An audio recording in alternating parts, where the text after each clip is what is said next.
Staff ready? CNET ready? Very good. Good evening. We will call to order this Thursday, August 3rd, 2023 regular meeting of the College Township Council to order.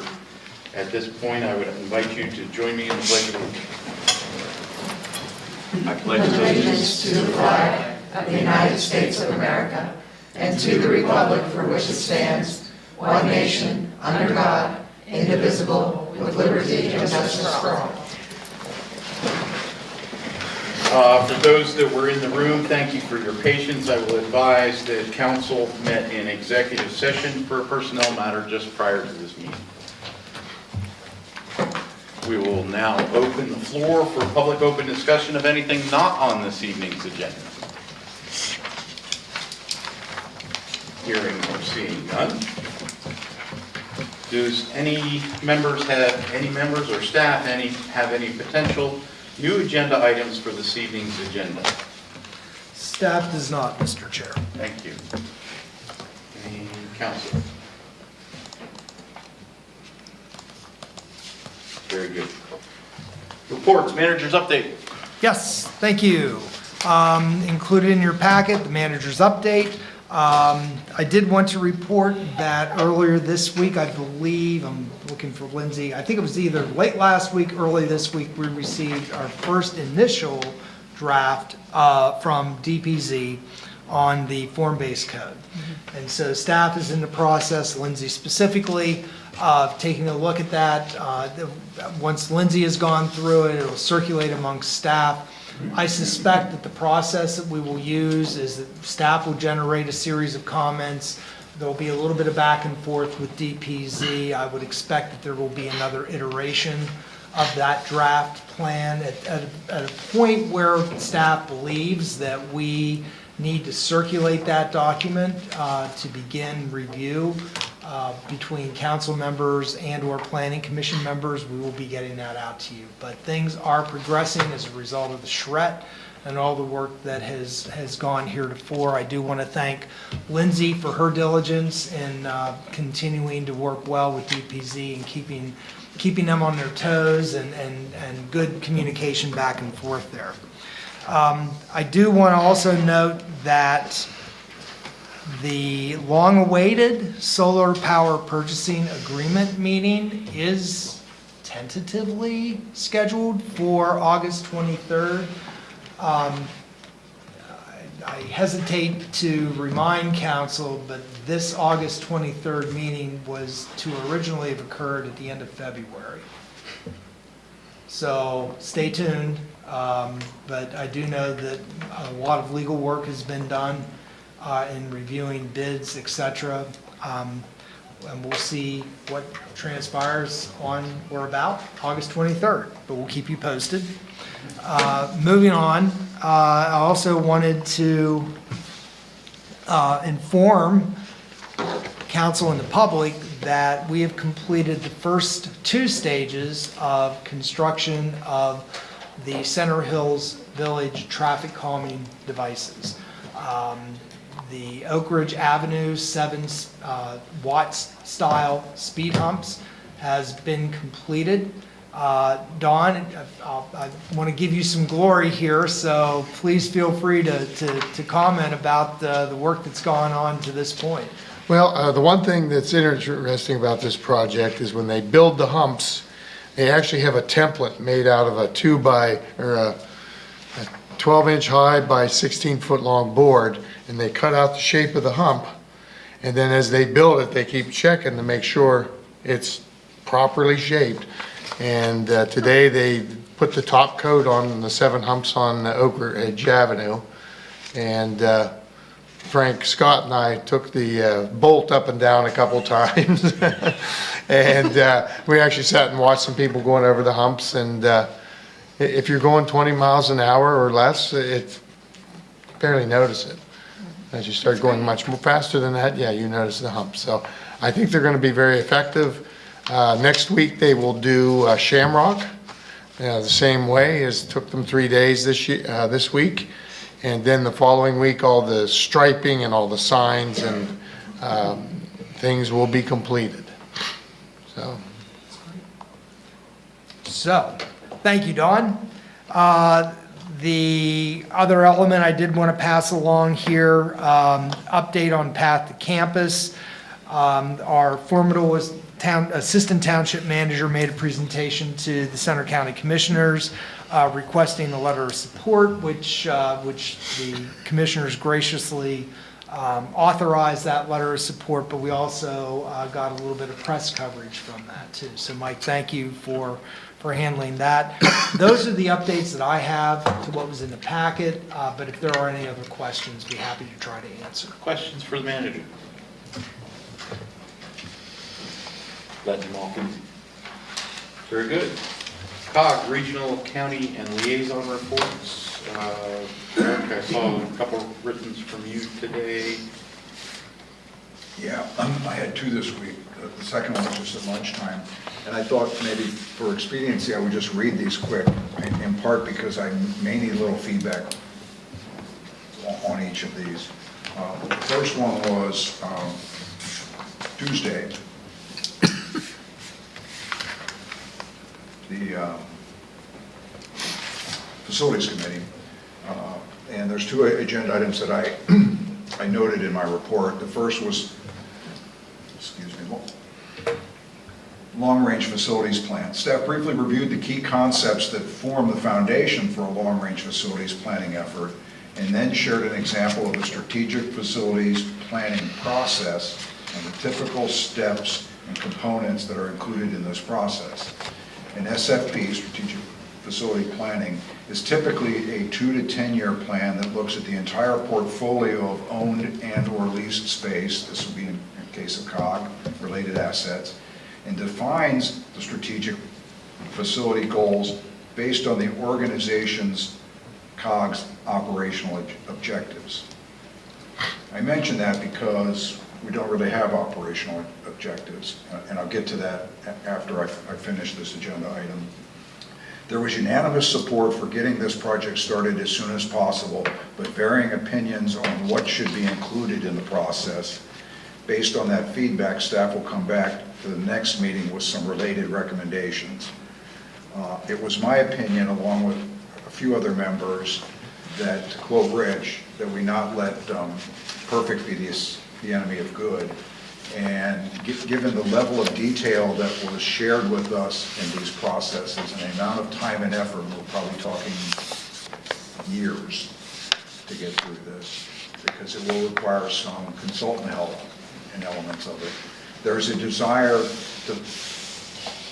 to look at what low-hanging fruit exists in this process that we can tackle immediately, particularly items that would be helpful when we evaluate COG program plans and budgets. Because I don't want to be in the same position we were in just at our last meeting, where we're asking questions.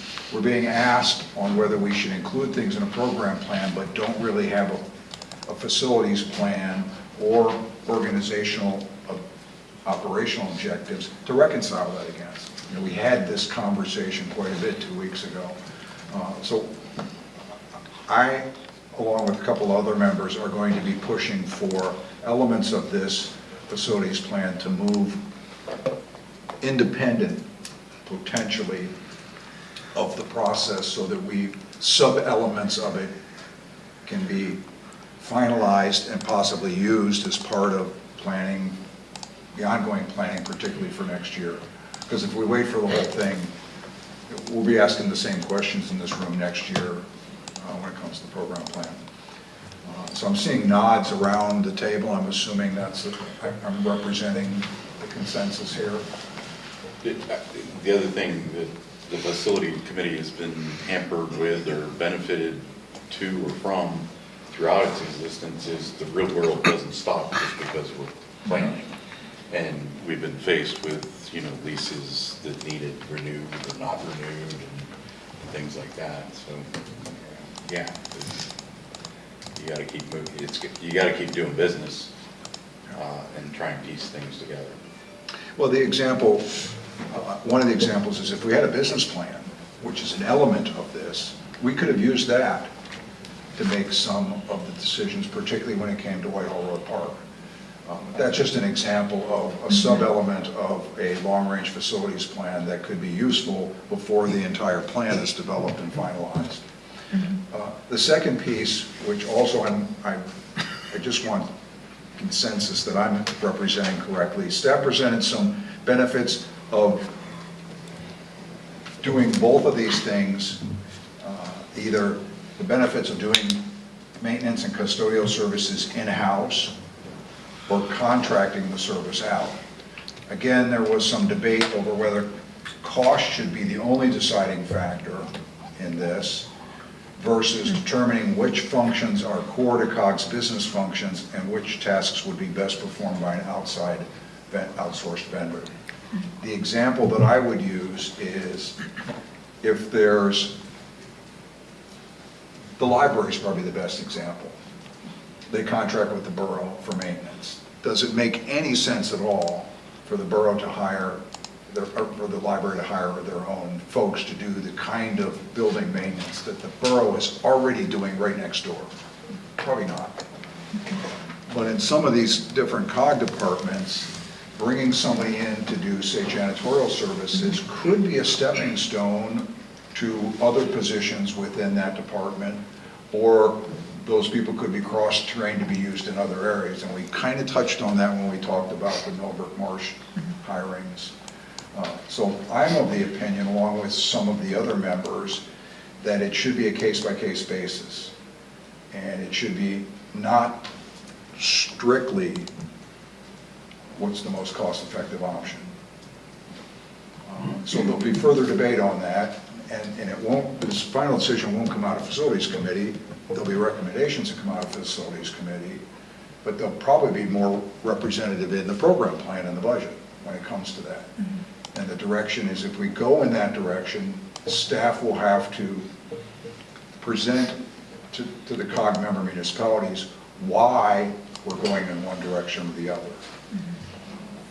And I think we kind of all hoped that that would be the case, but this was an opportunity to kind of coalesce around a consensus.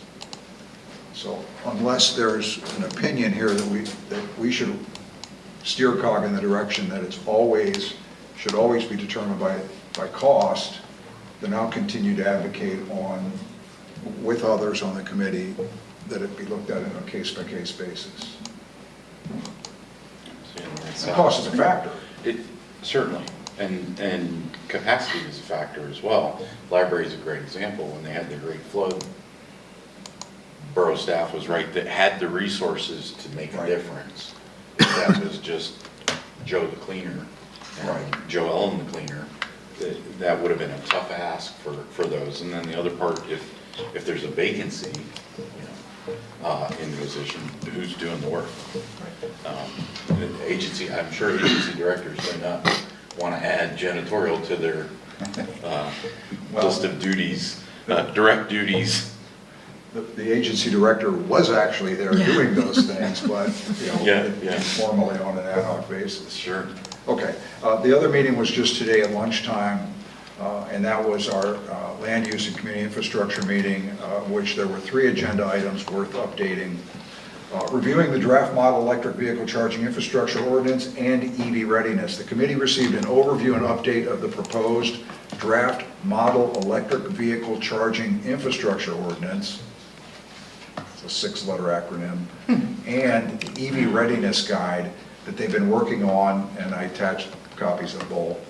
The ordinance part is being proposed to be a model that can be modified and adopted by each of the COG member municipalities in the center region. The readiness guide is to provide support and guidance for property owners within each of those municipalities and developers who want to install electric EV charging infrastructure in the center region. Staff will be making the rounds through each of the center region municipalities, including College, to present the drafts for further comment before taking them back then to the general forum, hopefully this fall, sometime around October, for adoption and distribution. It would just be a tool much like COG did with the solar panel thing. They did the research, they found out what some industry standards are, and they just want to make that available to the individual municipalities because they see this as an emerging item. We then went around the table to share what each municipality had or was planning to have, and I was embarrassed to say that I didn't know that if our charging stations out here were level 1 or level 2. Does anybody here know the answer? Level 2s. Level 2. Okay, so that's the quicker charging than somebody just doing a trickle charge overnight in their garage. Okay, and I was able to answer the fact that one of those is available to the general public for free. That seems to be the trend around all the municipalities who are offering it. The borough's the only one offering, I think, level 3 right now in the garage, but everybody's offering it for free. Yeah, Ferguson is actually offering it through a third-party contractor called ChargePoint, I think. So I don't know but anyways, that was just a little context. The second thing was the final draft amended regional growth boundary and sewer service area agreement. We've already seen that. It was really just formalizing, forwarding it on to the general forum. And then the last thing was the 2020 census results update. The committee received a report from staff on the release of the U.S. Census Bureau released overall population counts from the 2020 census in 2022. The results indicated a lower than expected population increase in the center region and an actual population decline in the State College borough. Staff believes these results are likely due to an undercount related to COVID-19 pandemic, but at this meeting, they actually presented some pretty convincing anecdotal evidence to support that. And the evidence centered around undercounts being consistent in Pennsylvania in college communities where college students are anticipated to be the population demographic that was seriously undercounted during COVID. And there's plenty of anecdotal evidence to suggest that's the case. And that's why the borough saw such a big decrease. The borough saw an actual decrease, and Patton and Ferguson saw substantially less increases than what they were anticipating based on the number of students that they believe are living in those municipalities. So there's nothing really you can do about it. It is what it is. That's all I have. Any thoughts on how college resulted in that? Yeah, my thought from taking a look at the 2020 census data is that we're somewhat low, but not substantially low. We actually showed an increase, and that was to be expected. I would have... Here in College Township. In College Township, yeah. Based on the American Community Survey information that is more frequently available throughout the 10-year period between census, I would have projected that the 2020 census would have shown a higher number by 300, 400, 500 individuals residing in College Township than what actually the count showed. But all in all, it was not, in my opinion, significant. I think it was noticeable to me because I was following along those periodic updates.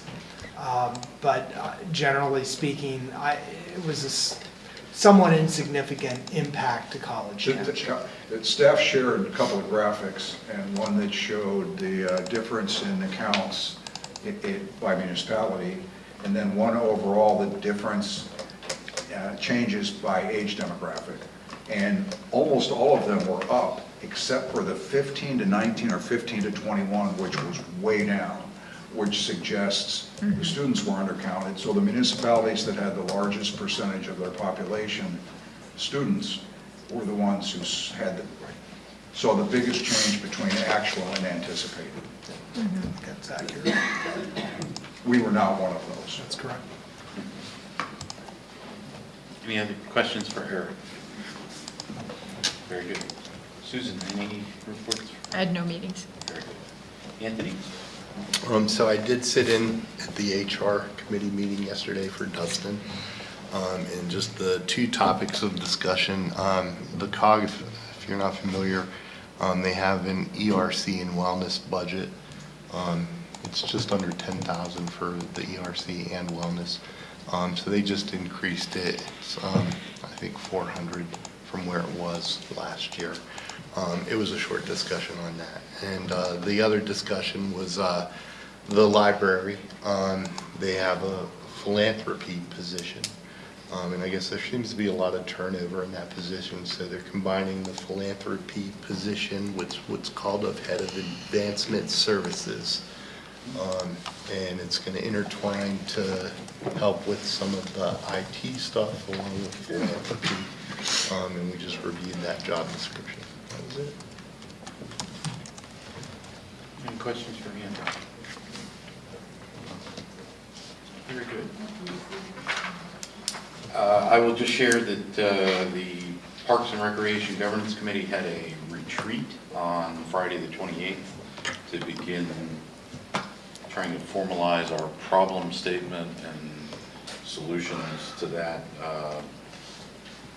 Good discussions around many that we've had over the past year and a half, but the facilitator felt good that we're making progress, so more to follow on that.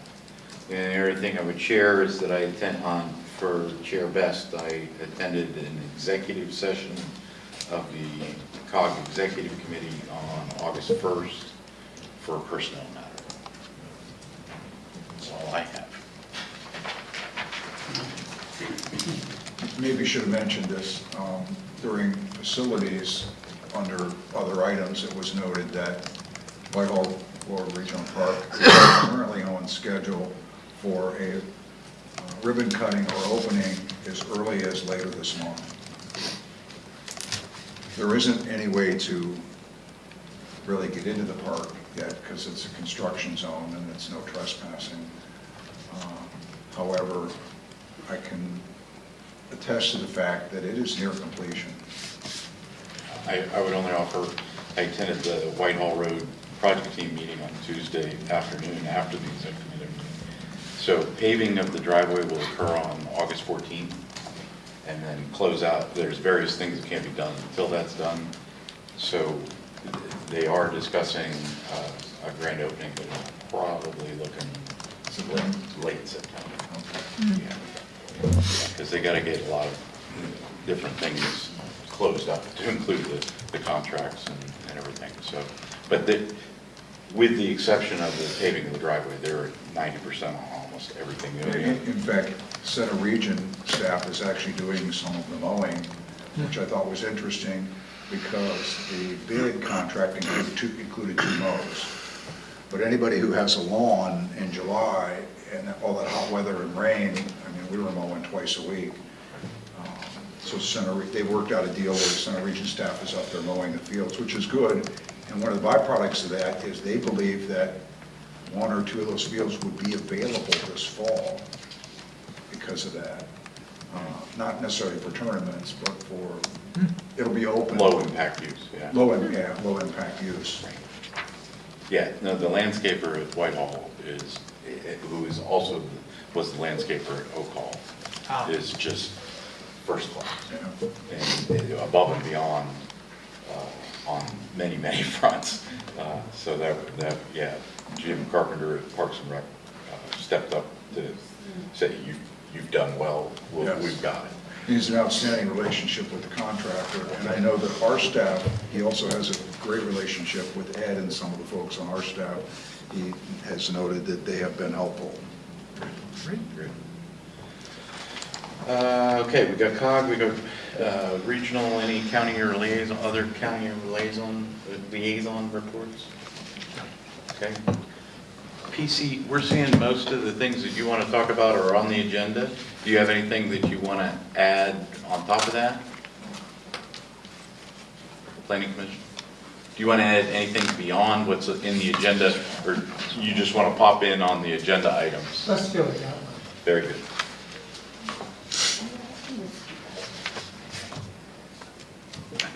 Usually, nobody has to ask me that.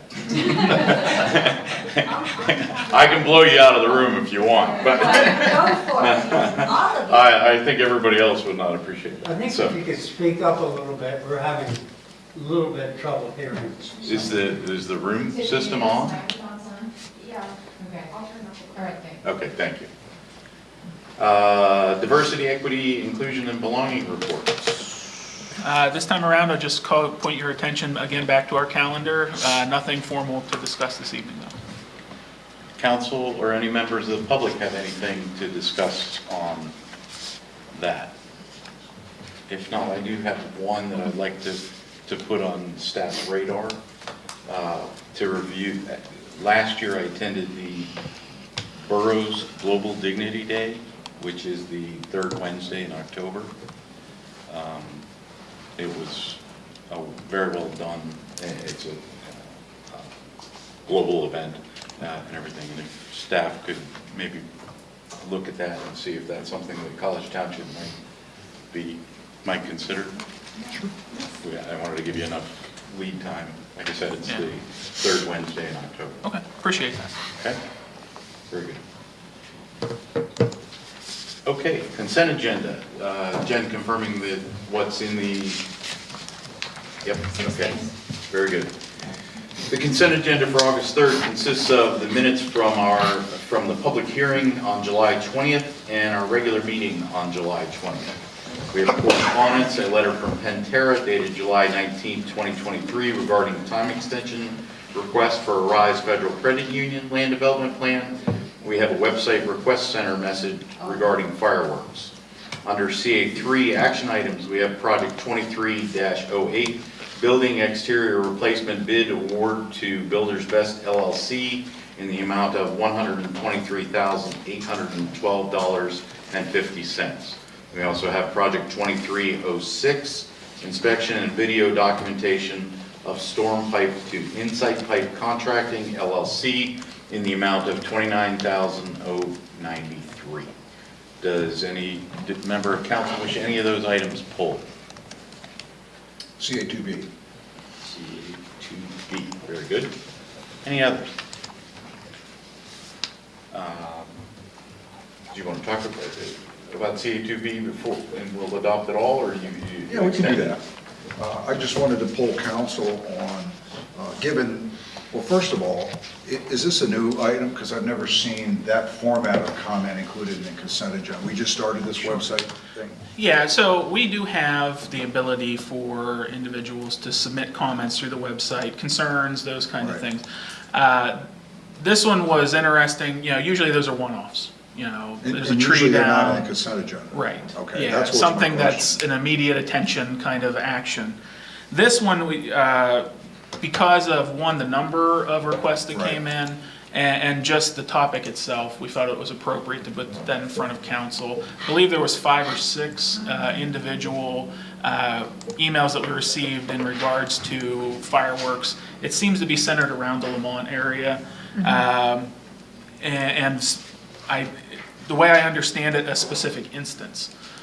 So just to bring council into the loop, everyone that sent that was responded back to with, one, explaining that College Township does in fact have a fireworks ordinance on the books.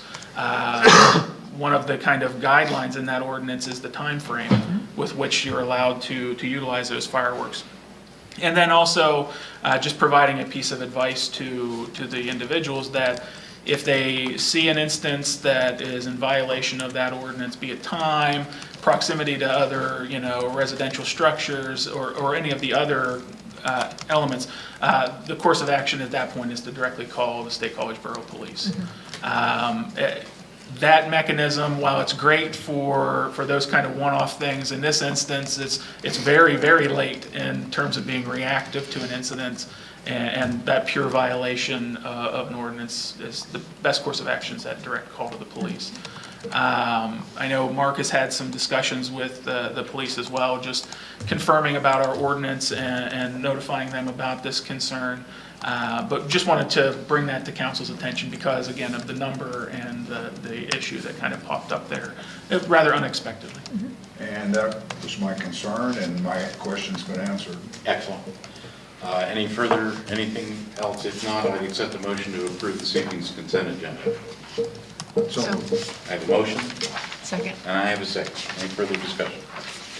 All those in favor, please say aye. Aye. Aye. All those opposed, same sign. Motion carries. OB1, Shiloh Road zoning amendment update. Lindsay Shore. All right, thank you. So in your packets tonight, we provided the council with materials which were reviewed by the Planning Commission this Tuesday. So staff's intention now is to provide the council with an overview of the Planning Commission's discussion. So I have a few bullets that I'm just gonna go down through. We discussed the minutes for a little while and then kind of rehashed a few items that were in the minutes. The Planning Commission requested we expand and get some better definitions. We provided the definitions in the packet, and some of them were proposed, and they were sort of hesitant to, of some of DPZ's recommendations on the definitions in regards to civic and civic buildings. The Planning Commission considered adding R3 uses to the PRBD with some conditions, but they weren't keen on moving forward under the conditional use. They also asked us to consider a mechanism to require the development of civic buildings and civic areas within the development. They had, the Planning Commission had a lot of wishes, but they came to the conclusion that it's not appropriate to add all of their wish list items into this rezoning of just one zoning district, which is about 140 acres. They agreed, most agreed that it's important to get something started. They did have some concerns of too many references to other ordinances. You know, you like to look at one ordinance and say, all right, this is PRBD, what uses are permitted, and then, you know, what ordinance do I need to check? And if there are any references, they just didn't like that, lots of flipping back and forth. And then they also had a concern about setting precedent over rezonings. But so as a result of that meeting, we're working to put together a packet for them to review. One other thing I failed to mention is that in the ordinance, as you'll know, there are a lot of mays and shalls. And that was one of the things that we proposed to them, and they wanted one more meeting to discuss those mays and shalls and how we should move forward with those. So we put all of the ordinances together, and we're just trying to think of a game plan to come up to present that to them at the next meeting. So all of the items are there. If you have any questions for me, I'm here, Dawn and Mark, and then also the Planning Commission liaisons are both here tonight. Great. Did either of the liaisons want to offer anything in addition to Lindsay's comments? Well, she did a good job, but just a couple of things. I think it's important, we had a very long meeting, and it was the first time that we got to see much of the detail that was being proposed. And we also had a quorum of people that could offer, because everyone was on vacation. It was very difficult. That being said, I think to add to what Lindsay said, our recommendation is that we would like to explore the idea of combining what we're calling the PRDCU, I believe. Is that correct, Mike? Yes. Into the PRBD, so that we don't need to use conditional use. It will allow then R3 housing at the 70% level. I think our biggest, and I think Lindsay alluded to it, is that we have a little bit of too many ordinances. And I think for a developer or someone coming into the area, it would be nice to have a singular kind of a document that pretty much lays it out. And so our recommendation is to perhaps synthesize some of the language in the three of these so that we end up with maybe a PRD and a PRBD ordinance. That's our recommendation at the moment. So staff is, I believe, going to try to work on that, plus the things that Lindsay mentioned that we had issues with. We're not against moving ahead with this, but I think that clarity and documentation is very, very important. Sometimes what we do is just layer on, and layer on. And I think that in this particular case, it might be well worth it to try to combine and produce a singular kind of a document as an ordinance. It is true that this is a preliminary. We're moving into a different form-based kind of a code. But once you write that ordinance, it becomes pretty much stuck for a while. And I think it'd be our due diligence to try to create more of a clear document with further definition, a little bit more of the definition. We also had religious units in some of the civic. And I think the S, or the may and shall kind of thing will work out. But I think we're working with staff and we're trying to get this. Our next meeting will be very important. And if we get enough information, then we can review it. And preliminary to the meeting, I think that we can probably resolve some of our differences. So Lindsay, is that, Mike, is that okay? Yeah, I think between Lindsay's presentation and Bob, what you added is a good capture of that. I had the opportunity today to watch the meeting with interest. A couple of little takeaways from me is I actually think, it's very easy to watch the meeting as the fly on the wall. Who's not at the table in the moment trying to kind of walk through the nuances and just the complexities of this issue.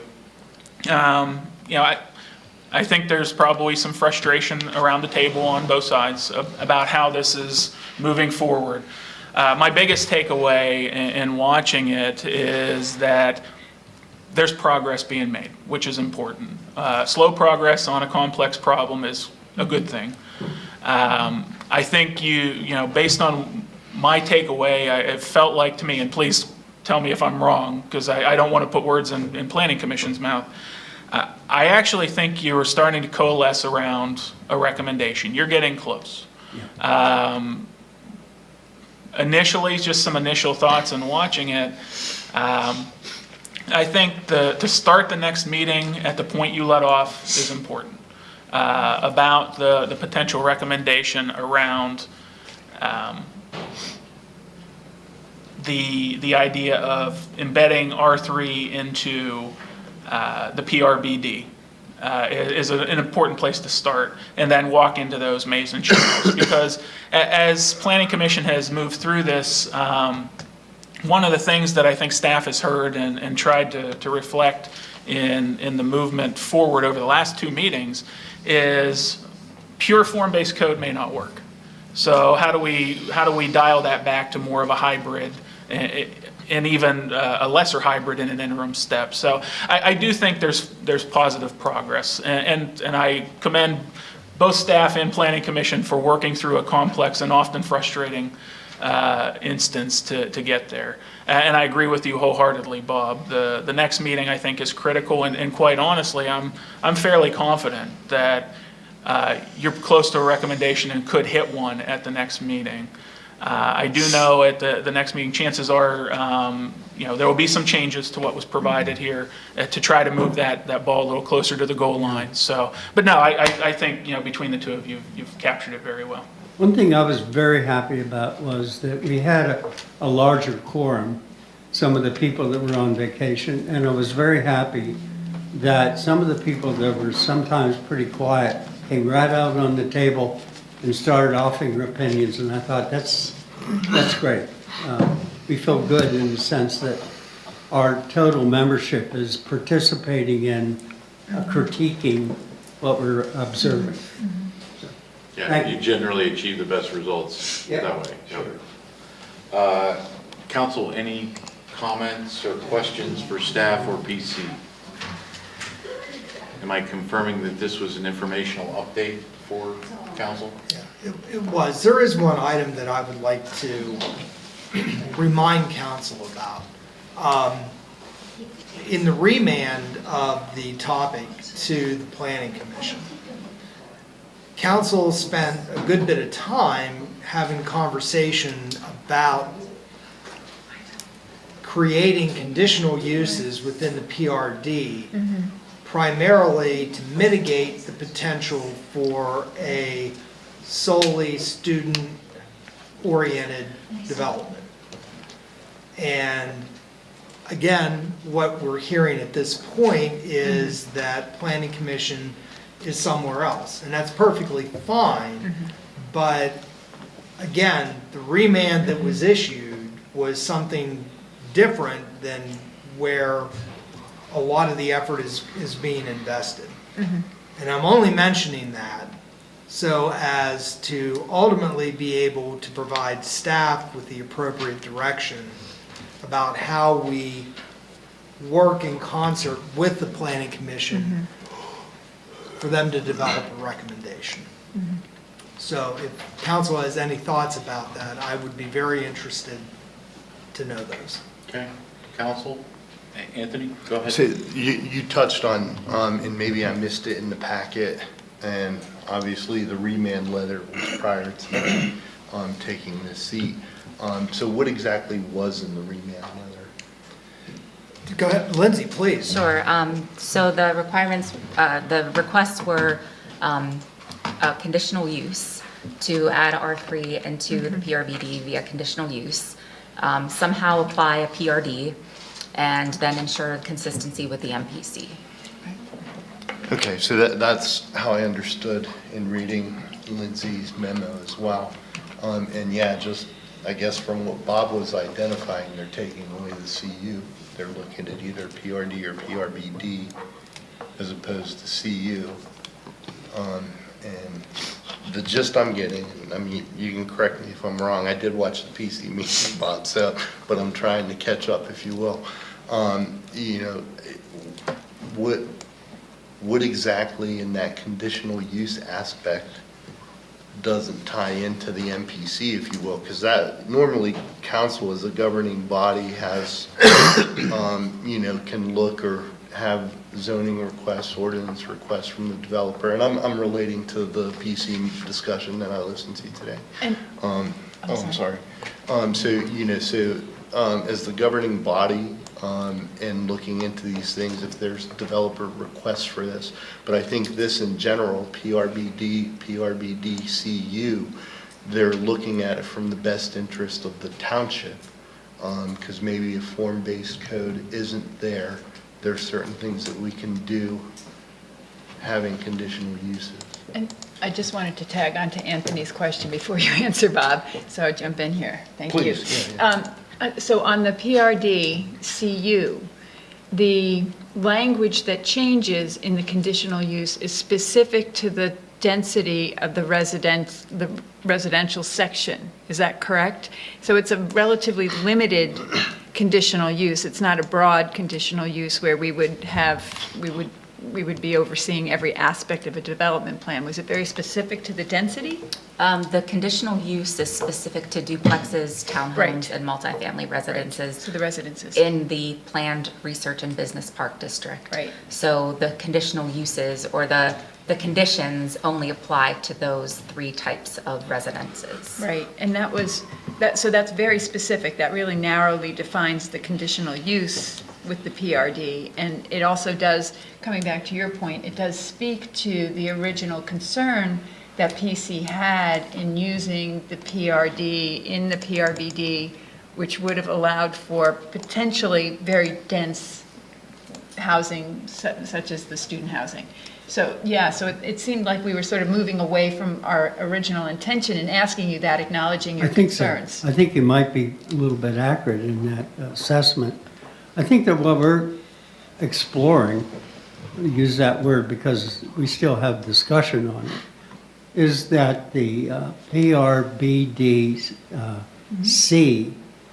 is limiting density by 70%, therefore allowing multi-use, but there is a limitation on housing which was in the interest of township to have that limitation. And so what we're saying is, or what we're thinking, is that that in itself means that we really don't need to have the conditional use as implement to enforce, that we think it is enough to have the I get these words all messed up, PRBD, as it's being written and presented, would be enough to not need the conditional use. We think there's some redundancy in some of the other documents that are getting confusing. And so that's our stance at the moment. And on the, Lindsay, on the PRD, so the PRD stands as an ordinance in and of itself, and that PRD could be used in another zoning Yes. concern. So making a PRD CU with these modifications around those residences would make this unique to this particular issue with the PRBD. And so it would not modify the PRD going forward. It would sort of separate That's right. this out. So That's our understanding. okay, so, Yeah, the PRD as it exists now, which is Chapter 145, Right. will remain in place as it is. So if anyone else wants to develop a PRD anywhere else in the township other than the Planned Research Business Park District, then they use that. got it. If they want to develop duplexes, townhouses, and multifamily residences in the Planned Research Business Park District, then the PRD CU apply. So on paper, then, I think, the ordinance will have a combination of the PRBD and the introduction of the PRBD-CU blended in as a single document. And then you have the PRD. So now you have two ordinances relating to housing and mixed use. I see a lot of eyes Well- in question, and Sort of. I think it's important to go back to what Lindsay just talked about. You have the PRD, and right now, sans any kind of changes, all right? We have a PRD ordinance. That PRD ordinance can't be used in the Planned Research Business Park. So step one here was in order to encourage the development of housing units or density, was to be sure that we were able to move the Planned Research Business Park to have the availability to use the PRD ordinance. That's number one.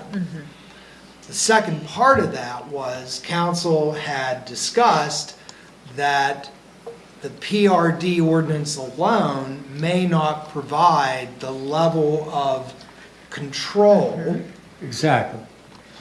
that they would otherwise like to see within the Planned Research Business Park District. Ergo, the concept of creating the PRD ordinance with the conditional uses and applying that solely to the Planned Research Business Park District. So that, at the end of the day, should that occur, you would have your standard PRD available anywhere in the township. In the residential district. In the resident, right, in the residential districts. But for the purposes of the Planned Research Business Park District only, you would have the PRD CU. Yeah, I think we're on, Okay, might be on the same page, but I'm listening. I think you are, I think you're potentially coming at it this way. The bottom line is it in 2 points that come to immediately to my mind, is that we're still in business while we're going through the formatting, the form-based code. And so this is one of the tweaks we're trying, that we discussed when we first started down the form-based code path. Right. That we needed these interim tweaks to stay in business.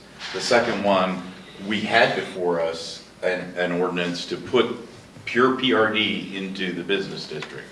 And council had concerns with that as not having the guide rails that we end up with, not necessarily what our goal is. And so that was the basis of the remand that I understood that Planning Commission has. Now I trust staff and Planning Commission to determine the best way to achieve that.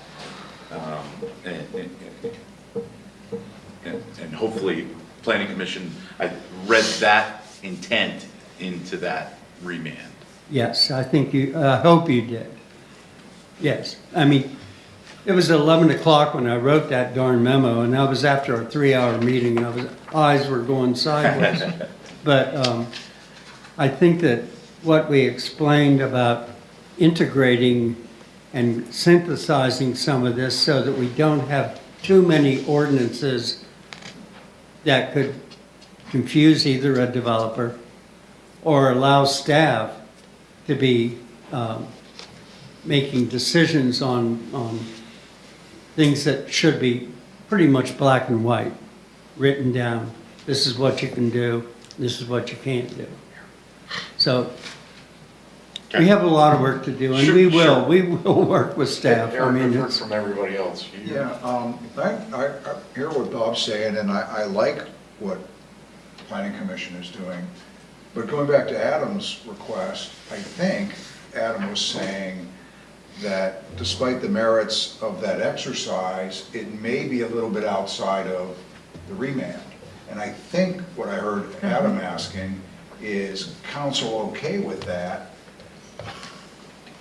Because at least Adam's interpretation is what's happening right now, while maybe justifiable and maybe a good idea, is a little bit outside of the specific remand that we provided. Is that correct? Yes. Okay, so what we need. So that you can focus staff. Right. Staff I- resources. And A lot of our efforts have been trying to address with PC, council's remand. That is what we have interpreted our obligation, responsibility, that's our job. And it's not as if we're having difficulty with PC, it's just that it might be going in a slightly different direction. If council's okay with that, we know what to do with it. But if we need to continue to focus on PRDCU, I need to have that direction so staff knows where we're headed. Okay, then my comment would be, I'm okay with that. I'm okay with us, based on what I heard tonight. Doesn't mean ultimately we'll, that we can all, but I'm okay with the wandering a bit outside of the specifics of the remand based on what I heard tonight. Because, maybe there were some things we didn't think about when we put the remand out there. So if that's the kind of feedback you're looking for tonight? Yeah, I think in my. That's just me. Yeah, no, and I absolutely don't disagree. The kind of largest question I have is, if Planning Commission continues on the track that they're on and kind of that momentum towards where I see kind of them starting to coalesce around a recommendation of setting aside conditional use, applying R3 as an allowed use in the PRBD with some subset of specific conditions. The only question I would have back to council is from a process perspective, does that give you enough of a deliberative process as development potentially come in front of you?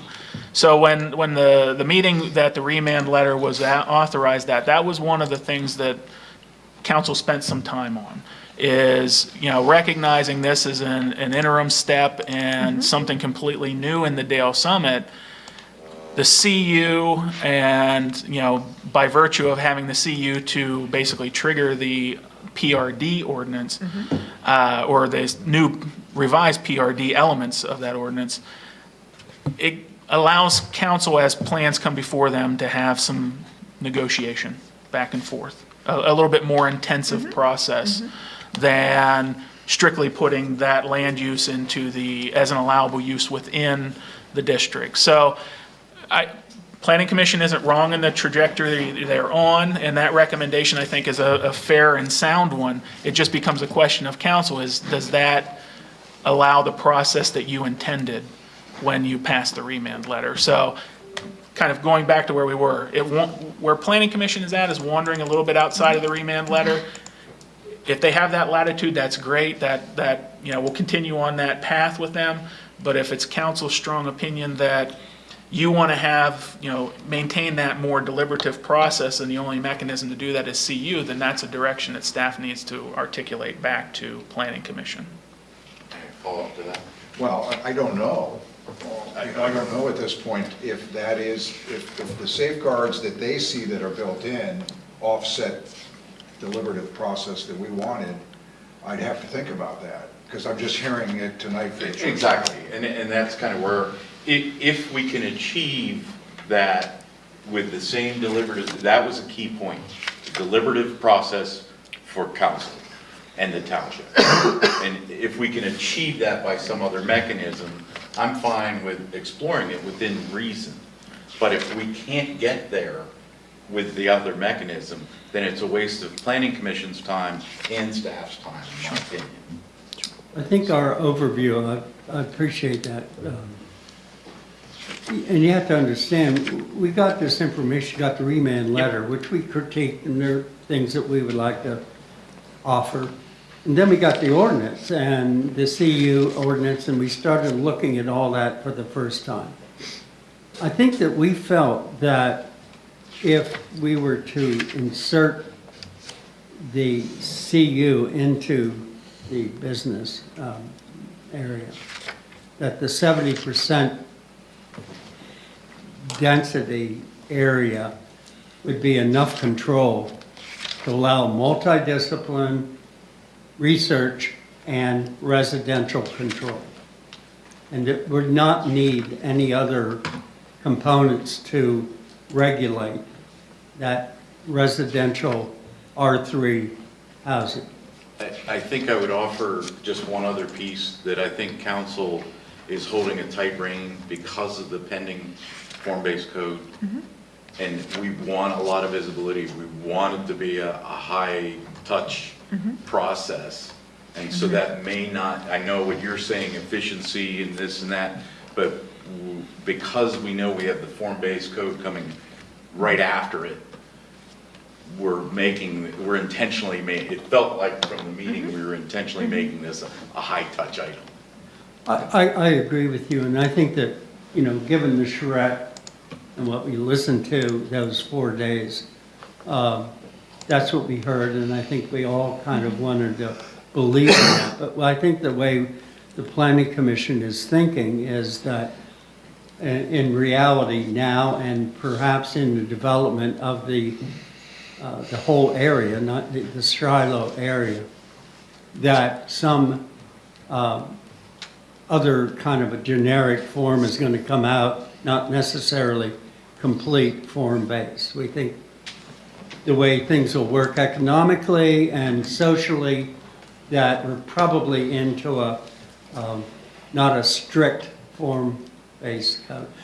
That doesn't mean that shouldn't be our objective, but I think that in reality, we're looking at saying, we're probably not going to get that. Potentially. Because we're not creating a new town, a new village where we can actually create the laws. What we have now is property owned by people that are going to have to buy into it and so forth. So I think I'll just be Council, quiet. anything, follow-up thoughts to any of that? If not, Yeah, I'm gonna, are Sure. we good? Yeah, the only thing just final thoughts here is, again, coming out of that last meeting, I watched it, it was, and again, there was a lot of discussion there, and a lot of things kind of bouncing around, a lot of ideas. I do think they're in a trajectory that makes some sense, and to your point, you don't know if it's going to be deliberative enough, and unfortunately, we probably won't know until there's something that coalesces here a little bit more. So one of the things, and to kind of build off of where Bob was, the potential of this being purely form-based or hybrid, I think, we're starting to have some agreement around, okay, we're probably leaning into more towards of a hybrid. And as we talk about the mays and shalls in the ordinance or the proposed ordinance, that's going to be the thing that starts separating it from pure form-based to some type of hybrids. Yes. Your shalls are going to be those things that, council and planning commission are not willing to waver on. Your mays are going to be Yes. those things where you're, more of a hybrid basis. So I see momentum. And to me, that's the positive thing at this point. There's momentum. And I honestly do believe, Bob, and staff as well, that another good kind of directed discussion at Planning Commission on the 15th, I think you can hit the mark. The one thing that I want to underline is that the shall-may discussion really became quite extensive. Sure. And we thought that may is just a little bit too, why even put anything in there if it's a may? I mean, that might be a very strict way of looking at things, but I think that if it's worth something and we really want it, it should say shall. I So, wanted to ask Lindsay, kind of to wrap it up, if you had any comments or questions about the conversation here this evening. So I think what we're going to be presenting to Planning Commission is going to check off what we talked about tonight. We're going to amend the ordinances together, ensure that, it's not too convoluted, I guess. As for questions, I think going through the mays and shalls, it's going to be tedious, but I think it's necessary. And, when you think of the MPC and the may statements are, options. And I don't want the solicitor looking at the ordinance someday and be like, well, what are you doing? Like, these are all options. But I think that can come down to if we do move forward in the conditional use way, those mays could be, extra conditions that you tack on. So I think it was a good discussion tonight. I feel like I have some good direction to move forward. So thank you.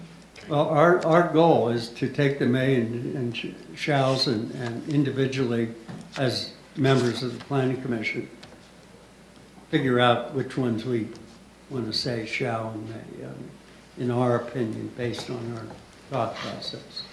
So, Lindsay, the only thing that I don't know the timing of how long this is going to take you and staff, but it would really be nice if we could get something maybe 2 days before the meeting that we could look at, so that when we come to the meeting, we have some of your thoughts, rather than just looking at it new and fresh at the meeting. It would eliminate maybe a lot of conversation and get to the point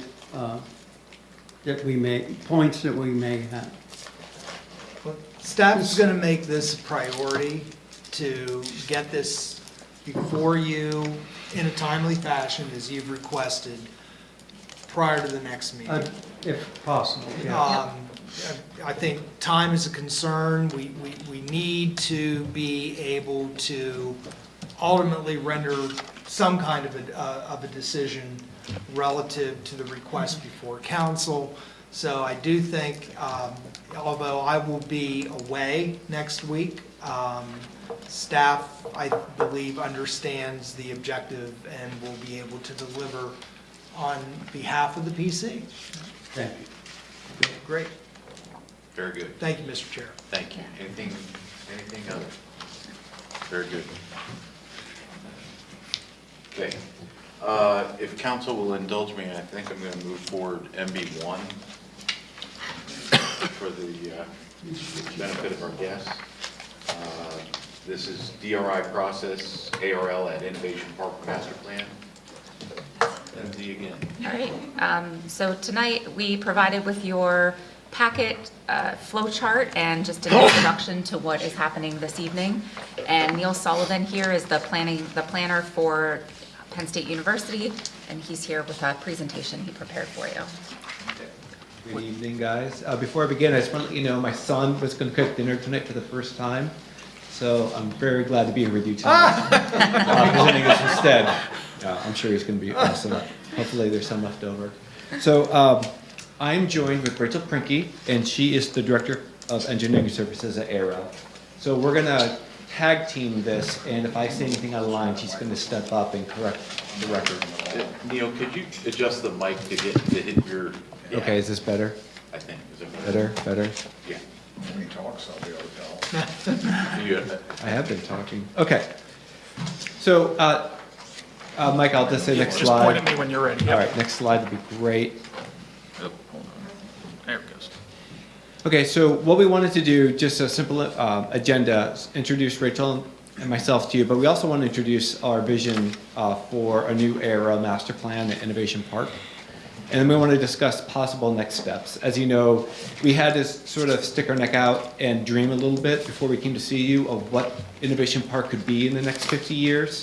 So what we're really looking for is a partnership going forward, make sure that you guys agree or are on board with our vision, or if not, then we'll get there together. And then we might have to engage the larger community and talk about growth boundary issues as well.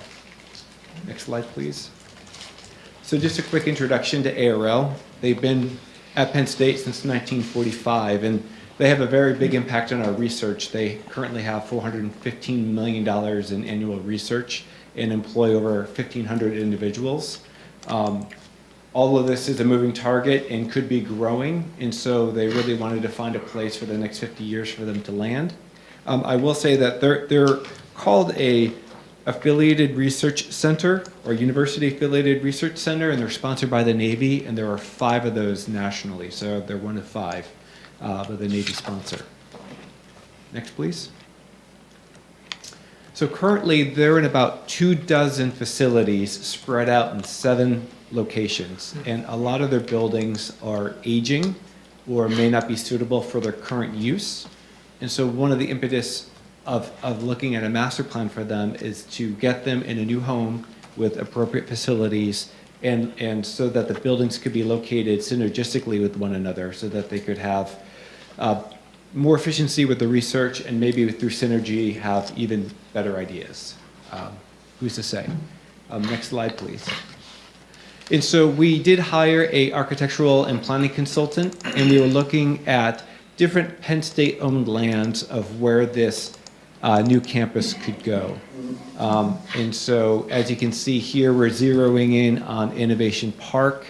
Part of the land is taking up existing Innovation Park land, and then part of it is stepping over into other Penn State-owned lands that we're currently using for grazing and I think football parking, I don't know, or at least grazing and some crops. Next slide, please. There's no football parking. No football parking there. Okay, just, so it's being managed by the College of Ag. And yes, we've already talked to them about this, so they're not being surprised. Looking further at this property, what we found out is 26 acres of the 90 acres currently is existing Innovation Park. So that leaves about 64 acres that is outside of Innovation Park that's currently in the UPD 14 zone. So if we were to go forward, we would be looking at a rezoning possibility for this land. Next slide. I also wanted to point out that we looked at the stormwater. The existing master plan at Innovation Park does have a long-term stormwater strategy where it's a series of water collection sites where the water seeps into the ground naturally, and it's also separated by weirs so that if one area gets overfilled, then the water will go to the next one and then the next one. There's a long-range plan. The slide on the right, or the image on the right, is showing the long-term strategy. And again, I believe it's all been approved by the current master plan.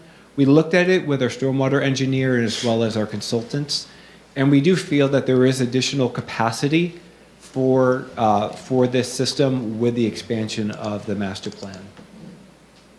But again, that's a very high-level look, so we haven't gotten into the details yet, but we feel fairly comfortable it's going to suit our needs. Next slide, please. And so here's an image of what the vision looks like. So in summary, it's a 50-year plan, so it's going to be built out over time. We're looking at approximately 1.2 million square feet of space for ARL. And it's going to be respectful of the existing forage edges along Big Hollow, which is to the north, as well as the existing vegetation along the highway. We're also looking at trying to respect the natural geologic features. There's some depressions on site too that we have mapped out and identified, and we're looking to build around as well. Next slide. And I wanted to let you know up front that we were conceiving of this master plan with the PRBD zone in mind. So we are adhering to all the open space requirements, all the first floor building footprint requirements, and as well as the total impervious area. So we did the measurements, and we feel that we can get there fairly easily based on this plan that you're seeing today. Next slide. And just wanted to show you a quick aerial, just to give you an idea of building height. You know, we're thinking that all of the building heights are going to be pretty similar to what's there today. So a series of 2, 3, 4-story buildings. There may be a few cases where we do 5, but that would be more the rarity than the usual. And we wanted to build off of the axis of Innovation Park Boulevard, and that would terminate at the beginning of the campus for ARL, and that there would be a more of a public gateway at the forefront of the campus for visitors and vendors to come at the termination of Innovation Park Boulevard, and then the rest of it would be for manufacturing and research. I should say light proof of concept manufacturing, not heavy. All right, next slide, please. We're looking at an internal road network system controlled by a series of gates. So the roads will connect to Innovation Park Boulevard. There are some existing bike paths around this campus area that we want to maintain and preserve. In a few cases, we're prepared to reroute or rebuild bike paths so that these connections can be maintained. Next slide, please. We also looked at the parking, and again, at the outset, we are adhering to the parking ratios outlined in the zoning ordinance. However, a lot of the buildings on this campus might be warehouse or high bay space where you might have a lesser person population per square foot. So we would like to work with the township on seeing if there's a way that we could have a lower parking ratio for certain uses. But like I said, we did measure, we can fit the full amount on campus if we need to. Next slide. And then this is just a quick phasing plan. So phase 1 is the red building on the left. We're going forward with phase 1 right now. That building is currently in Innovation Park property. And so we feel that if we adhere to the existing master plan, then this one can go right away.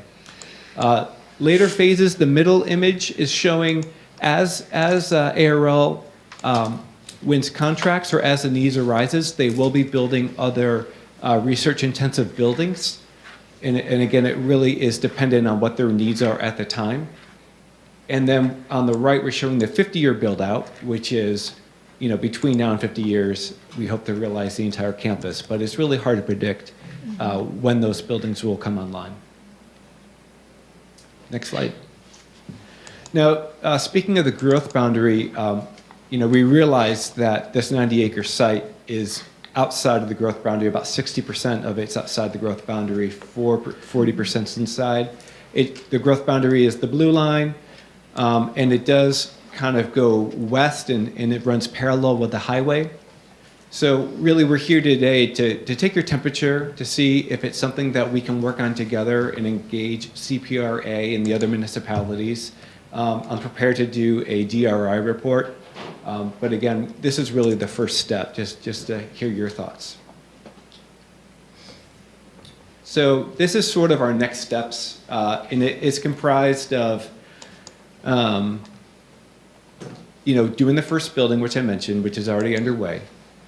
We would have to update the master plan to include, the additional ARL campus. And then I would begin the DRI process and seek a modification of the regional growth boundary. Of course, that has to go to the other municipalities for them to vote on. And then the last step would be to rezone the pieces of land that's currently in UPD 14 and then bring them over to the PBRD zone. Did I get that right? PRBD zone, yeah. So those are the 4 steps that I imagine, but we're definitely open to your thoughts and ideas. And I think that's the end of the presentation. So, thank you. Great. Does staff have anything to add after the presentation? Go ahead. I just want to clear up that, we just talked about the PRD and the PRBD. Any changes that we would make to that ordinance do not impact the development that Penn State is proposing, because the PRBD changes, we have primary uses, limited uses, those will all remain the same, and the FAR, everything will remain the same. So just wanted to clear that up. But should they want? Well, true. If they want to add residential. But that said, I did want to ask, you talked about conformance with the existing PRBD in terms of parking standards, things like that. Do you envision a need, do we envision a need, potentially, depending upon what those requests are, to make modifications to the underlying PRD relative to things like parking, things like building height, signage, anything of that nature at this point? So that's kind of a joint question, a question in part to staff, but a question in part to Penn State. Mm-hmm. Neil, did you happen to prepare those changes to the PRD? I did not, no. Okay. But internally, we sort of have an idea of all the different building types on this campus, and we could give you the square footage of the different building types, and then how many people per square foot, or what a reasonable parking ratio might be for us. But I don't have that tonight. No, understood. It was a much broader Yeah. conceptual kind of a Right. Right, but to thought. confirm, you, under the current, you're no issues. So Well, unless we. No issues consider other than lower- it costs a lot of money and there's a lot of additional impervious surface. So less parking is, less stormwater. Sure. The only reason I brought that up is, sure, parking may be something that we could tweak within the existing PRBD ordinance. Just a reminder, other than what we have just recently discussed this evening, prior to this presentation, we have made no changes to the PRBD district The base. in 30 years. It may be worthwhile if there are beneficial things, beneficial to the township, potentially beneficial to this process, to evaluate that ordinance. What I'm hearing is they can do everything that they are identified doing under the existing Under ordinance. the current, Under yeah. the current ordinance. I'm suggesting, are there ways for us to make it better? And we'd be willing to partner with you with the information we have. That's what Neil was saying. Because we support that, and we're all seeing it. So, If I could just remind council, we do have a mechanism already in place for somebody to request reduced parking, and one of the requirements is they would have to provide an area on site to build it, should it be determined later that would be needed. Two of the more recent ones we did were the Spring Creek Elementary School and Pleasant Point. They were both, council granted both of those entities reduced parking, but they had to reserve areas should it be determined at a later time that it is necessary. We're way ahead Yeah. of this. Yes. And I apologize, but I just wanted to plant the seed. No, because of our previous conversation, we need to be cognizant that we're potentially making changes to the base zone that Penn State's talking about right here. So, council, questions for staff and/or Mr. Sullivan? Oh, go ahead, Andy. Mine's more of just a curiosity question, because I knew you identified the road network and possibly traffic studies. Would you be expanding the access road to the airport? Everyone's fine there? Well, If a traffic study is required, we let the traffic study tell us what the improvements are required. I was just curious. Sure. And I think the only thing I want to clarify, we're getting into some deep discussion already about rezoning. You're really asking if we have enough interest for you to move forward with the regional impact study. Yeah. And so we're committing to saying yes to moving to the next step. Right. Okay. Okay. Eric? PowerPoint was great, by the way. Did this just come in today? Okay, because it would have been helpful to have this in our packet. Yeah, we just got it tonight. Yeah, sorry, we were still tweaking it up to the last minute. Well, no, it's good. It was concise and it was organized, and it's your comment about us wanting to move this forward because we share the vision. I think it goes beyond the vision. I think for us, it's more important infrastructure. Is this appropriate use? You know, all of that based on. However, having said that, I love the vision. I've always liked what Penn State has done out at Innovation Park because they've incorporated modern planning principles that we could use in other places. Buildings oriented to the street with the parking in the back, the shared parking, the walk. I mean, it's like planning 101. So from a vision standpoint, you know, I'm fully on board. Process question though, back to the discussion of PRDB, PR, whatever it is.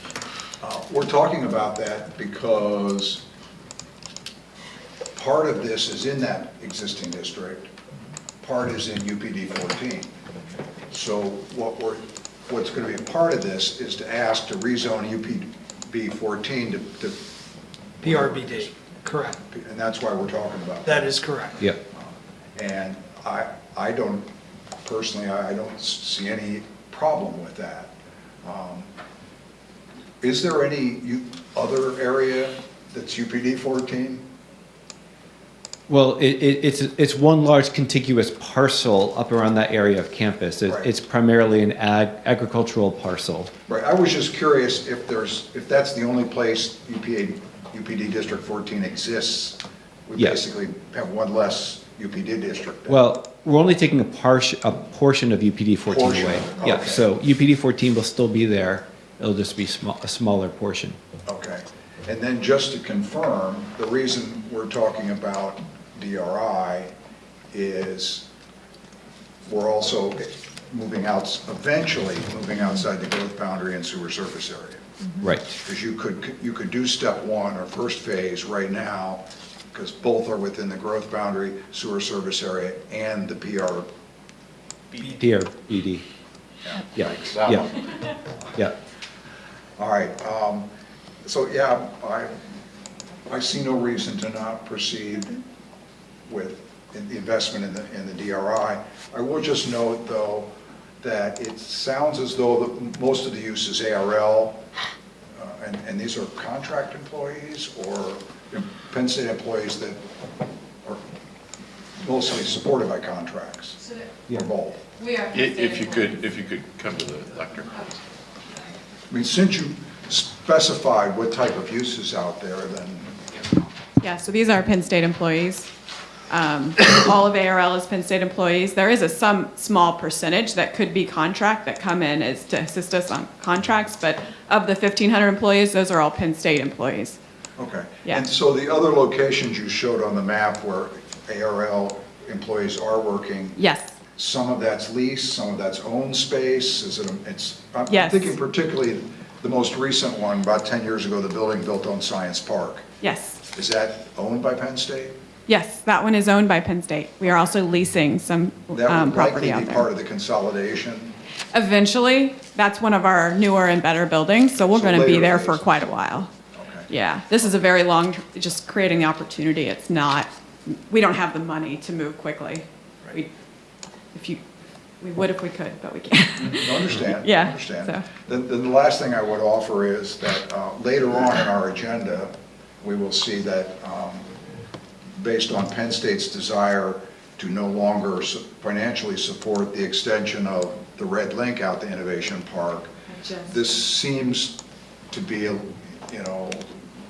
it should be a consideration here. We're talking about expanding Innovation Park, but at the same time, we're talking about significantly reducing transit access from the main campus out to Innovation Park. Those two things don't seem to go together.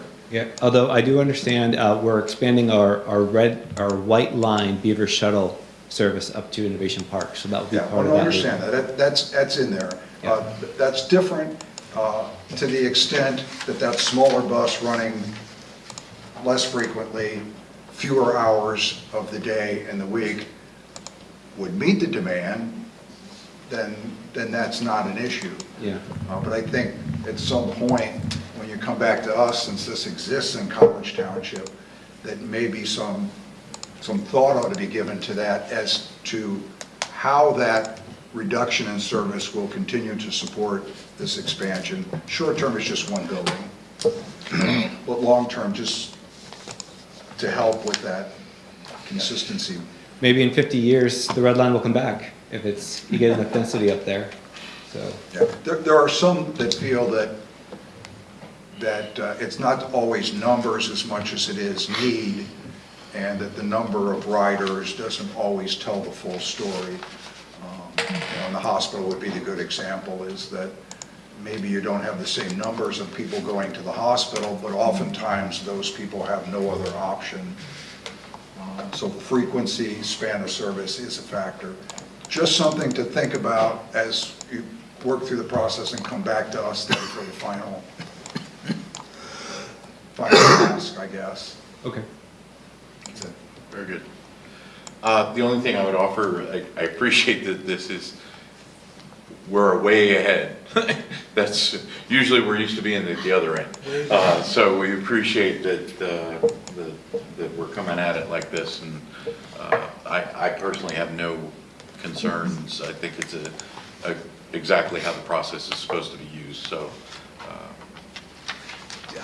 My question for Lindsay relative to process and DRI, does council need to make a motion of any kind, or is it more consensus at this point? I know that the next step would be to bring something back for formal acknowledgement by council. Yeah. So you're just trying to get a flavor this evening from council. Is this a worthwhile pursuit, the DRI expansion?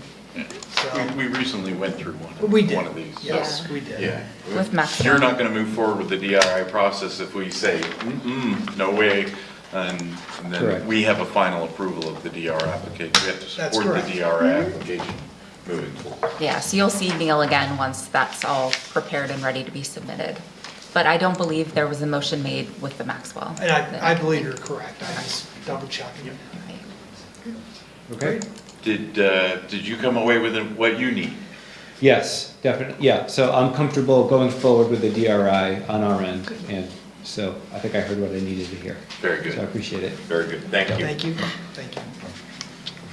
Moving back to script OB2, College Township Capital Improvement Plan 2024 to 2028. Sure, so this one's mine. I'm just kind of going to work from the memo. Part of this is as much for the audience here and CNET and YouTube as much as it is for council, because you're well-versed in what we're going to talk about. So on an annual basis, as you know, College Township adopts a 5-year capital improvement program. This is an important planning document and outlines proposed capital investments of $5,000 or more across the major categories of public works, parks and recreation, land acquisition, technology, as well as regional projects and plans. As council knows, with the exception of maybe Anthony, as our newest coming back member, for this CIP, council and staff have implemented the first steps of a much more intensive and ongoing process to aim to incorporate strategic planning from council into the CIP development. This is, again, being done to better align with our adopted values and goals, and develop a series of capital and operational objectives, implementation strategies, which will further inform development of future CIPs and annual budgets. The CIP document that was provided in the agenda, and council each had the opportunity to receive binders, is broken down into 4 sections. So the first section is again, a new element to this plan and one that we've spent some significant time on in work sessions. The 2024 to 2033 strategic summary. So this looks as a 10-year strategic look as part of a 5-year CIP document. The matrix provided in section 1 gives an overview of the alignment of our mission and value statements and how that joins together with our, mission and vision statements and how that joins together with our values and goals. And sets a framework for our operational existence and aspirational elements as well. The values and goals are aligned with objectives, both on operational and capital implementation steps. These are identifying incremental actions that the township can take through the CIP or future CIPs and budgets to achieve its goals. The second section is more of your traditional CIP, so sections 2 and sections 3. Section 2 is the project funding analysis. This is the good work that Bob does behind the scenes to give us a snapshot of, okay, we know what we're looking for in terms of capital investments, can we pay for it? And Bob has done a nice job of consolidating that into basically one summary spreadsheet that shows, yes, it's possible. It probably requires some debt service and some additional work, but at the end of the day, while a heavy lift, it's not an insurmountable lift. The third section in your document is the planned capital improvements by major category, and this is the section where we really break it down to where the rubber meets the road in each of those categories that was referenced earlier. Each of the categories is then followed by a detailed narrative description of what's being asked for in the summary spreadsheets. And the last element is the piece that you have seen the least at this point, and that's the section 4. And as we had talked about this in our previous work sessions, we were trying to find a way to provide a look ahead for council, kind of that what's out there on the horizon, what are things to keep on your radar that could have significant impacts to both the CIP and the budgets moving forward. As you can maybe recall, when we had these last discussions going back as far as May, I was probably headed down a track of pretty granular look, basically replicating the CIP all over again. And as I did that deep dive, which was a good exercise for me, I don't know that it would have had a whole lot of value for you because it is looking out that far. So what I am providing instead is essentially a summary of some critical issues and potential responses or needs that may impact the township's future budgets. And, broke out the crystal ball essentially and tried to assign some type of timeline just generally to those potential issues. So that in a nutshell is the traditional CIP as supplemented now with strategic planning as well as that horizon look ahead document. From a process perspective tonight, one, we're looking for council to offer any feedback, discussion on the CIP itself, all of those sections, but also if there are, barring any substantive changes to the CIP as presented this evening, we would be looking for council to pass a resolution R2321, included in your agenda, which is a proposed resolution by College Township Council to accept the 2024-2028 CIP as a planning document here in College Township. So with that, I will stop and happy to take questions. Excellent. Questions for staff? Anthony, anything? And, I mean, obviously, just to play catch up, I knew in the past, when we reviewed these and, the look ahead part, so what's changing as far as, and whether it's Eric or Mike or anyone can correct me, what's changing that CATA may have a significant impact to the township? I think it's fair to at least signal that there are some discussions happening right now, primarily at this point around contracting parties, contracting municipalities, that infuse part of the CATA's budget, and the loss of one of those contracting members, which may ultimately, from a formula standpoint, impact College Township's budget. In addition, CATA is also looking at ways to either enhance or change the funding formula to try to play a little bit of catch-up financially to meet some standard thresholds. And Eric, you can probably describe this, and Adam better than I can. It's just a recognition of, we're getting a decrease in revenue from a contracting partner, while there's also a request of an increase in revenues from the traditional funding partners. That cumulative effect could be a relatively significant impact to our budgets. Okay. I was just more, again, just wondering, because I knew in the past, when we used to review it and so forth, but it wasn't really that large of an amount to really see it as an impact. And then I was just, to bring me up to speed, is it the possibility of Catago and so forth, and, or maybe the reductions of services that we're seeing? Yeah, I think this is intended to reflect that the CATA formula will be changing, and that because of those changes, we probably should anticipate some impact, positive, negative, some impact to College Township in the near future, over the next year or two. And it remains largely to be seen exactly what that ultimately looks like. But it's out there. All we're doing is identifying that so that it doesn't sneak up on us. Surprise. And surprise. Yeah, it's yet to fully take shape, but we know it's out there. Anything else? No, that's it. Thank you. Okay. Susan? I don't have any questions, but I do have just a couple of comments that when I first came, I asked you for a strategic plan, just to help me as the newest member of council at the time, to understand how to prioritize the issues that we'd be discussing, and we didn't have that, and we do now. And I appreciate that. I appreciate sections 1 and 4. I know that sections 2 and 3 will change over time more, but this really does give me exactly what I need as a resource, a reference document, to be able to look back each time I prepare for meetings. So I really appreciate the work and the logic of how it's put together. And I'll put it to good use. Eric? Exactly what Susan said. Just want to echo that, my appreciation for the effort put into the format changes and humoring us along the way. I do, though, have a couple of specific questions. Actually, 3. I'll start with the easiest one.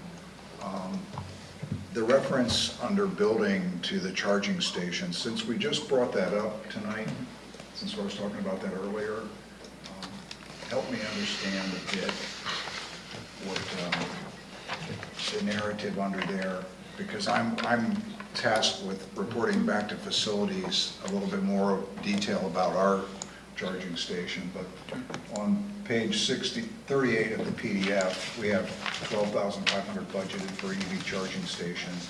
Are we just upgrading the capacity that we have there, or are we actually adding?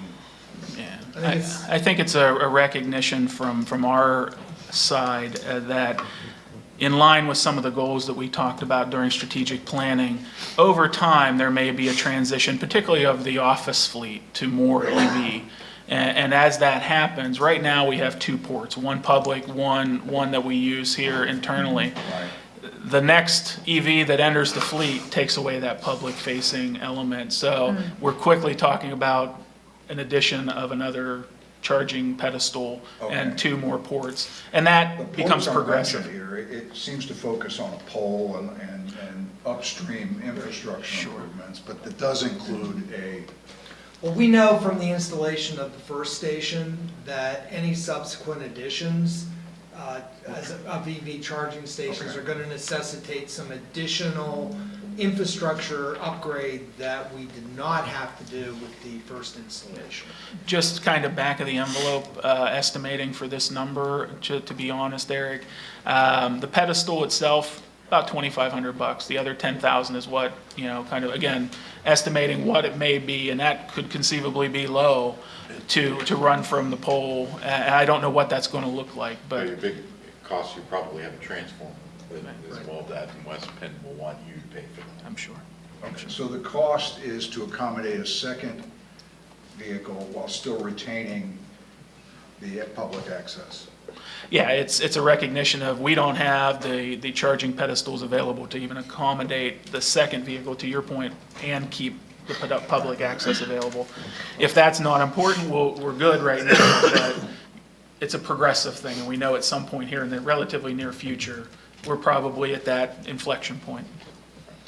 Okay. The only other comment I had was, and this should have been brought up way back when, so I'm just tossing it out there for thought, is, we did the pedestrian master plan, and we're theoretically moving forward. The only money in the capital plan, though, related to any township-supported improvements from that plan have to do with land acquisition. So, as best as I can tell.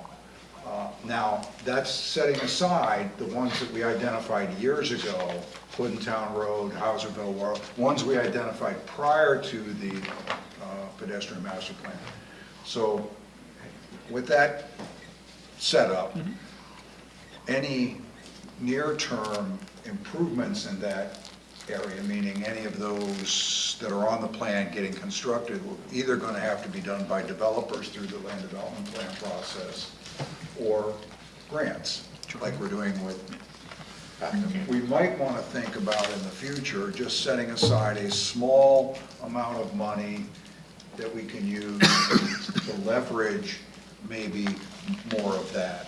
Either local match for grants, or in some cases, we get a developer to do 3/4 of it, and at the same time, then we'll, those kinds of things. And it's not a discussion for tonight. Sure, no. It's just to plant the seed, the next time we go through this, to give ourselves, plan some resources to leverage opportunities to complete pieces of that aren't enough to go after a grant. Yeah, one of the things that is captured in here beyond that 100,000, to your point, is the discussion around the path to campus, East College Avenue, shared use paths. The latest name is the College Township Regional Bike Pedestrian Path. That's reflected in here. And then in the strategic summary, and even in the back end of the document, we talk about exactly that. Oh, we got some big ones queued up. Oh, yeah. Really big ones queued up. And I think we focused on those. And I'm just suggesting that we set a small pot of money aside to be used to leverage smaller improvements as the opportunities present themselves through the course of the year. Yeah, the way kind of I was operating going into this was, at this point, we're in the full court press for Path to Campus. We didn't bring it up, Yeah, so yeah. you did what we did. It was an afterthought as I went through this. Yeah.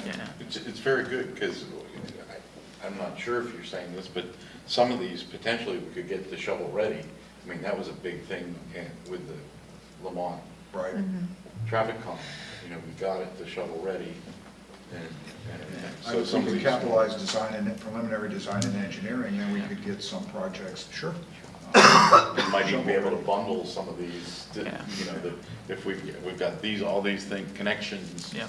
And all we need is the construction. Yeah, I think that's an important discussion as we go through this exercise again into the next year, and this continues to evolve and take even a more intensive shape to it. I absolutely agree with you. I think there's opportunities for council and staff to be thinking strategically along that way of, okay, we recognize that this one, the path to campus is priority 1. What's priority 2, and what strategic steps can we take, be it engineering, final design, that cues that thing up to be ultra competitive in the next grant round. So absolutely. I support, even moving forward tonight with a motion. I just wanted to plant that seed for further discussion. Okay, being an action item, we will ask our audience if anyone has any comments to share. Hearing or seeing none, staff is looking for a motion to adopt resolution R-23-21, accepting the 2024-2028 CIP as a planning document for College Township. Anyone comfortable making said motion? I will make a motion to accept the resolution of Resolution R23-21, a resolution of College Township accepting the Capital Improvement Program CIP for the years 2024 through 2028. Do I need to read the whole thing? No, you didn't have to read that much. I already read it. Second, is there a second? Second. We have a second. Any further discussion? All those in favor, please say aye. Aye. All those opposed, same sign. Motion carries. Thank you very much. Thank you. MB2, PA Municipal League 2023 Municipal Leadership Summit, appointment of voting delegate, Mr. Brumbaugh. Yes, as council is aware, we are members, municipal members of both the Pennsylvania State Association of Township Supervisors as well as the Pennsylvania Municipal League. And much like we have in the past identified a voting delegate for PSATs and have reviewed a variety of resolutions to be voted on, PML has a similar type of a process. And I'm here tonight at the request of the league to identify a potential voting delegate for the Municipal Leadership Summit, which is going to be held October 5 through 8 in Bethlehem, Pennsylvania.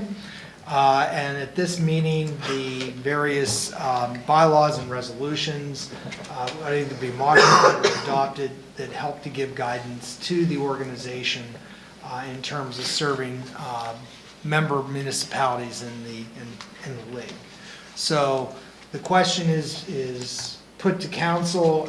Is there any member of council that is interested in attending? It remains to be seen if members of staff will be attending.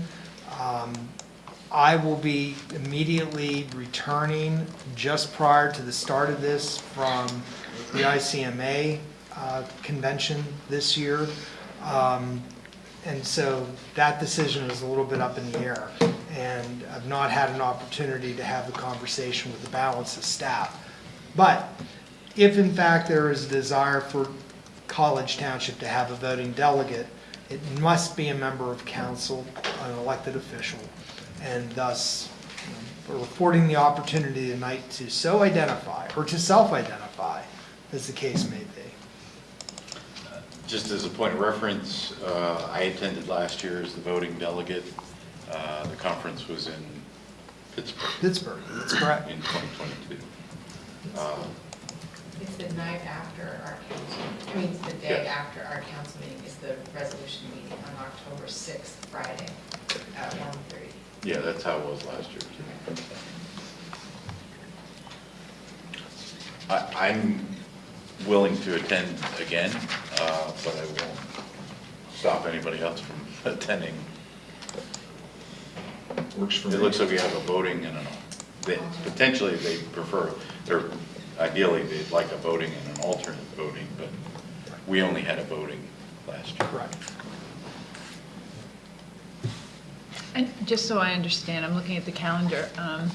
So attending the conferences the 6th through the 8th?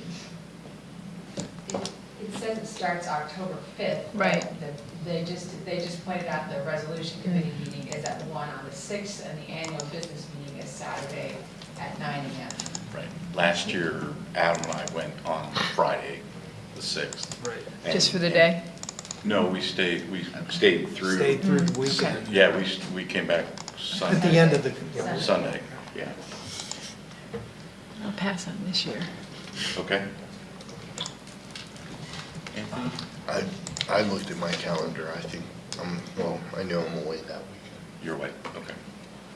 Okay, I win by default. we will Is this always the same weekend? The first No. weekend in October? It is not. Okay, it does move around. okay, Locations and dates, slightly on the Okay. dates, but if I can reach out to them and find out, and get on a list to find out when the thing is next. I just need more time to plan to be out of the office. Great.